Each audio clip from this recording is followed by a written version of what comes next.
nagsagutan po sila ni Mima Alicia. Okay? Si Mima at ang rider. Kasi, syempre, minura po si Mima Alicia, minura po sila. At sinagot din po ito ni Mima Alicia, mga pre. So, nagkasagutan po sila dito. Mainit po yung kanilang sagutan dito. At, eto po yung ginamit ng mga DDS na pinapalabas po nila nang may kasalanan sa pagkamatay ni Mima Alicia ay itong rider po. 'Di ba?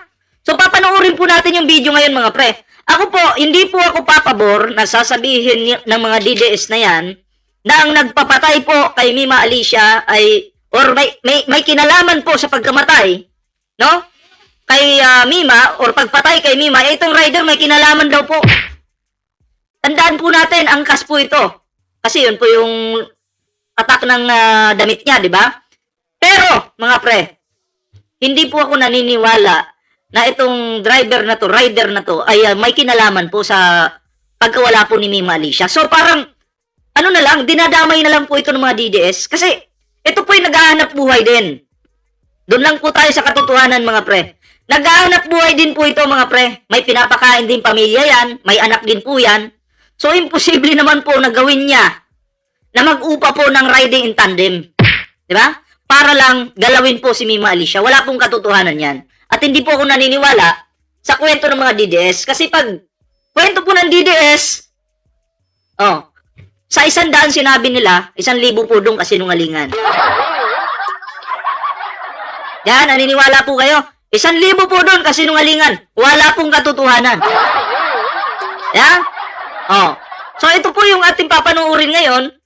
Dinadamay na lang po itong rider na to. Although, meron po silang hindi pagkakaunawaan dito. Nagkasagutan, nagkamurahan po sila.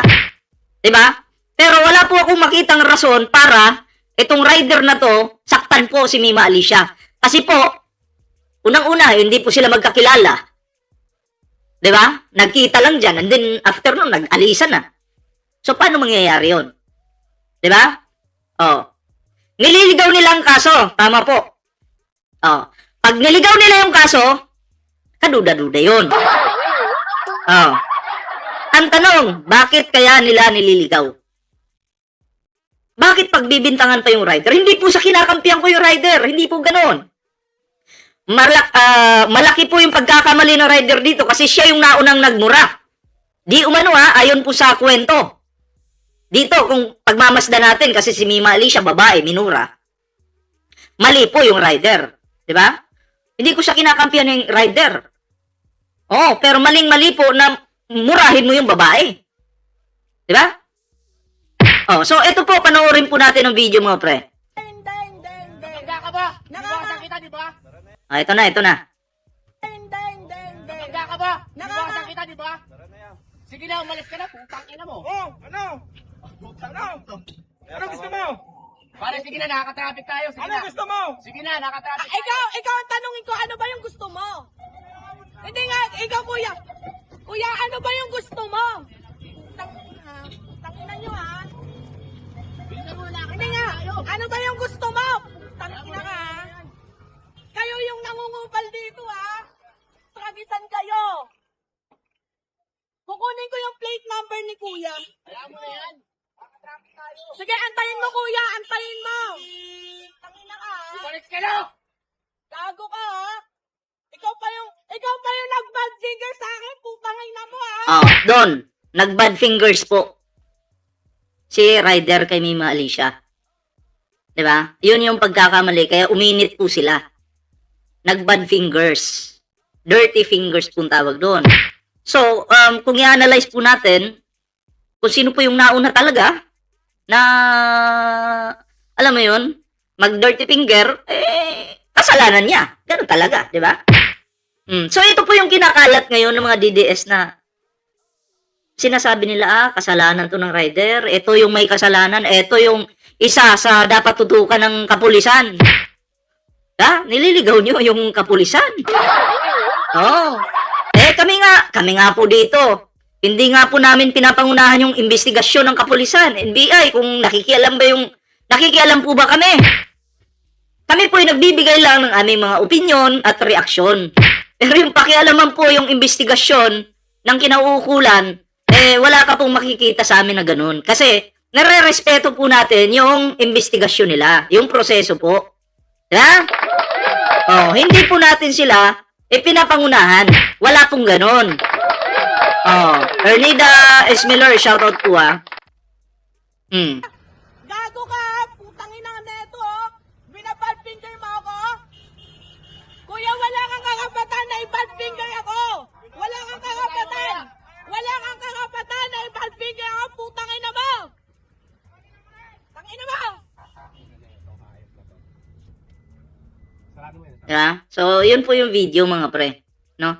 O, kaya po tayo, pag mga DDS po yung nagbalita, ay huwag po kayo maniwala. Yan po ay imposible. Basta sila yung naglabas ng balita, malamang sa malamang po, yan po ay may dagdag na. Dadagdagan po nila yan para masira yung tao. Ganun lang po. Imagine kahit patay na si Mima Alicia, sila tuwan-tuwa, yan, nagdidiwang, nagpa-party-party pa. Diba? Si Mima, alam mo, patay na yung tao, wala nang kalaban-laban yan Ginagawan pa ng kwento. May mga bagong kwento, may mga ano pa, may mga conversation pa na fake. Alam nyo, ako kaya ko rin gumawa ng fake na conversation, mabilis lang. Sa panahon po ngayon, dahil may AI na po tayo, ang bilis pong gumawa ng ganyan. Diba? Oo. Kayang-kaya po natin yan mga pre. Pero syempre, hindi, kahit sa mga DDS nga, hindi po natin gagawin. Syempre, hindi naman tayo tulad nila. Kahit patay na yung tao, pinagpipiestahan pa rin nila sa social media. So, ang tanong po dito, tama po ba yan? O may tama na sila sa pag-iisip? May tama nga. So, kayo mga pre, ano po yung inyong opinion dito, no? Pa-comment naman para mabasa po natin yung inyong mga reaksyon, mga opinion. And syempre mga pre, no? Idugtong po natin ito. Idugtong po natin ito mga pre. Basahin po natin to. Ayun po dito, bunuan, hindi itinuro si ex-speaker Romualdez sa flood control anomalies. Okay? Hindi daw po tinuro. Ang tanong dito, bakit po? Bakit? Alam nyo ba mga pre, na mahirap magturo kung wala ka namang hawak na ebidensya? Pero yung mga sila Sara, yung mga DDS na yan, palaging nagtuturo kahit walang ebidensya. Ang palagi nilang sinasabi, magnanakaw yan, magnanakaw yan, magnanakaw yan. Ang tanong, kaya po ba nilang patunayan yan? Diba? Kasi kung may pagnanakaw pong nangyari talaga mga pre, kayo po mismo ang mauunang mag-content yan dito. Kasi syempre, anti-corruption yung ginagawa ng Pangulong Bongbong Marcos. Nakasuporta tayo doon.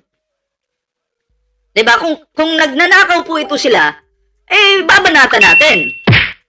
Kung may makikitang ebidensya. Wala po Diba? Kaya tama na yung tama na yung pagtuturo ninyo. Magtigil-tigil na kayo. Diba? Yung pagtuturo ninyo hanggang dyan na lang yan, ganyan. Basta didiles, ganyan. Ano po sila? Hindi na po sila nag-iimbestiga Nagagalit na sila dun sa tao. Nakautulak na po yung galit nila. Kaya kahit ano pong gawin ni Martin Romualdez, ni PBBM, nakabutihan po sa Pilipinas, galit po sila. Dahil mga tanga.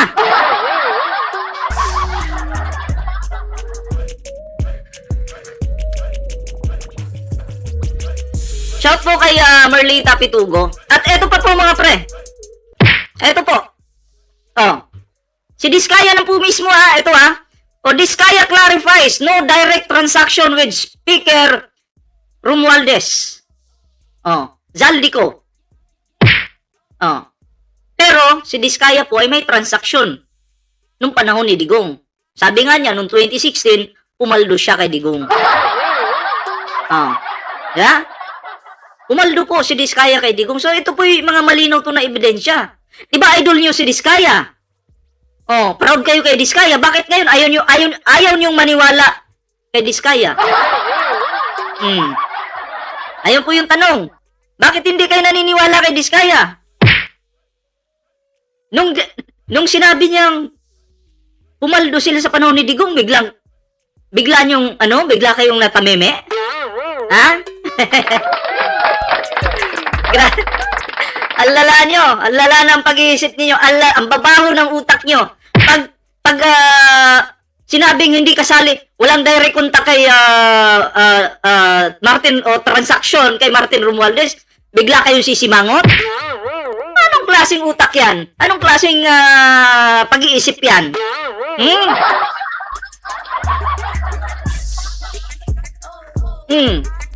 Diba? So, nakakahiya. Namimili kayo. Kahit malinaw na yung sinabi nung idol ninyo na si Diskaya na yun na nga, walang kinalaman yung tao. Diba?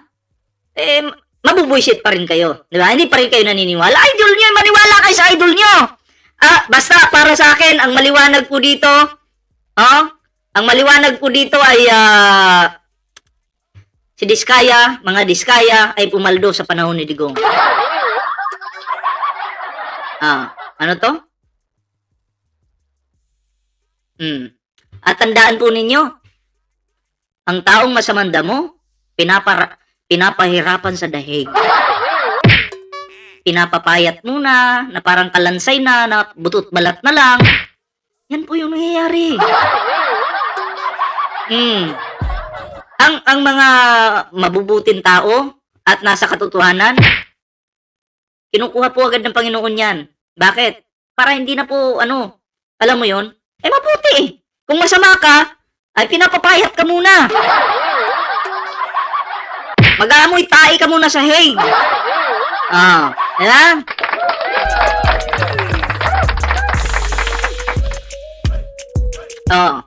At eto pa po mga preno, masingit lang natin to.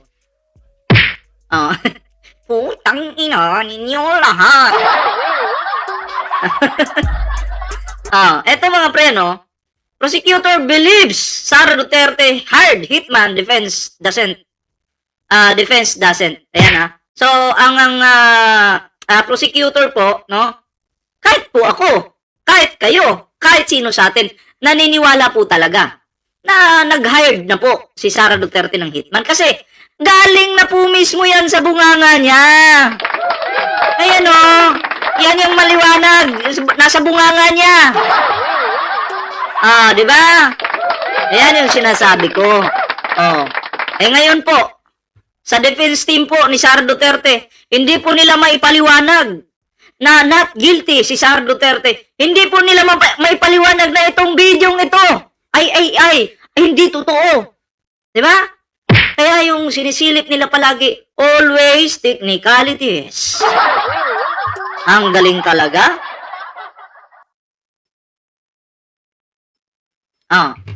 Ang galing talaga. Pag-asa nila, technicalities.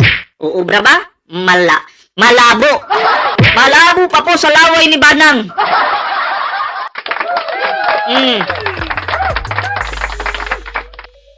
Kaya, Sara Duterte, good luck sa karir mo. Good luck talaga kasi, alam mo, si Sara lahat na ginagawa, may bali-balita pa po ngayon, yung kinontent ko kaganina, na si Aling Mare nagwawala. Kasi, ewan ko ba'y nasagap yatang impormasyon si Aling Mare, na etong si Sara Duterte po, ay balak na bisitahin, di umano. Hindi pa naman po ito confirm, pero chismis pa lang po ito. Pag sinabing chismis, hindi pa po siya kumpirmado. At pwede mangyari, pwede pong hindi. Okay? Di umano, balak po ni Sara Duterte na magpunta sa burol ni Mima Alicia. At di umano, inaalam nila kung saan nakaburol. Kung ako po yung tatanungin, hindi po ako papayag na ang isang manggagamit, ang isang tamad, mag-picture-picture doon sa burol ni Mima Alicia. Viral po si Mima eh. Malamang, maraming manggagamit yung gustong gamitin yung tao. Tingnan mo, meron yung namatay, sa Baguio yata yun. O, yung batang binaril pala, sorry. Pinuntahan po ni former House Speaker Martin Romualdez. Nagbigay po siya ng tulong. Pero si Sara Duterte, nagpunta. Walang binigay na tulong. Bakit ko po nalaman? Kasi, yung nanay nagsalita. Sinabi niya kung sino yung nagbigay ng tulong. Martin Romualdez. Oh, yung iba pang sangay ng gobyerno. Si Sara Duterte nandun din. Nagpicture-picture doon. Pero hindi po nasabi ng nanay na si Sara ay nagbigay ng tulong. Yun po yung basihan natin. Yun yung pinagbabasihan natin. Di ba? Oh. Shoutout po kay Ma'am Joy Candido, ha. Magandang gabi po. Oh, Ma'am Joy, hindi ka ba pupunta sa burol ni Mima Alicia? Nandun, darating kami doon. Gusto mo pumunta o hindi? Papasundo kita.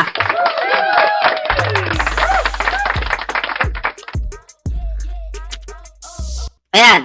So, yun mga pre, no? Nakanganga si Sarah, sorry. Ang galing nga muna natin yan, nakanganga eh. Oh, ito, ano ko lang to, dugtong ko lang din to mga pre. Basahin natin. BIR needs Marcos approval before release of Duterte's records. Patay tayo dyan.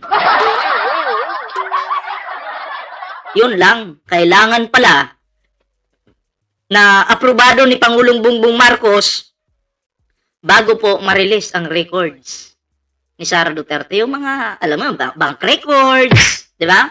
So, malalaman po ng publiko. So, si PBBM, pipirma lang naman yan. Oh. Pipirma lang naman yung Pangulo. Ano na yan? Oh. Si Sara ba naman, ayaw ba namang makita ng publiko yung yung mga records niya? Bakit kaya? Kaso pipirmahan ngayon ni Pangulong Bongbong Marcos kasi ayon po sa BIR-an, BIR needs Marcos approval. O approval na lang po ng Pangulo yung kailangan. Before release of Duterte's records. Diba? Hello po, nakakamiss talaga yung mga vlog ni Mima. Yun nga po pero nangyari na po yung lahat. Ayan ang magagawa na lang po natin ay ipagdasal po, no, na sana makakuha po talaga ng hustisya po si Mima Alicia.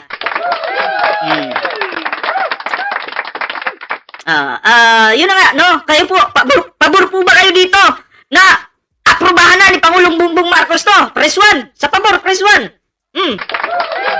Okay. PM ako maya sa'yo. Oh, Ma'am Joy, pwede ka na matulog doon. Mag-message ka lang sa akin. Message lang, message. Ayan, pabor sila, oh.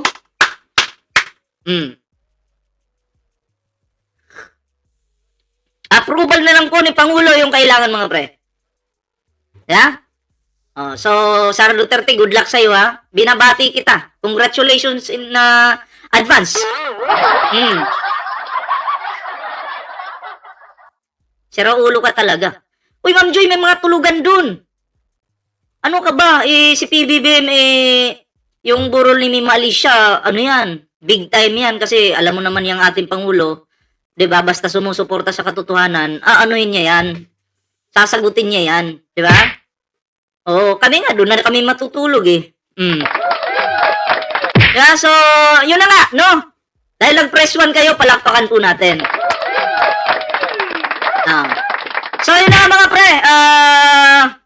Ito na siguro. Move tayo dito sa next, natin. Sa next reaction natin, mga pre. Ayan. Ayan, nasa hindi pa po nakakapag-like, share, subscribe sa ating YouTube channel. And kalembangin nyo na po yan para always po kayong updated po, no? Sa ating mga uploads. Ayan. Meron akong hindi na-prepare eh. Saan na ba yun? Yung picture. Screenshot. Meron ako hindi na-prepare. Ito na. Ilagay ko lang to dito. Ayan. Alright. So, next topic po tayo mga pre.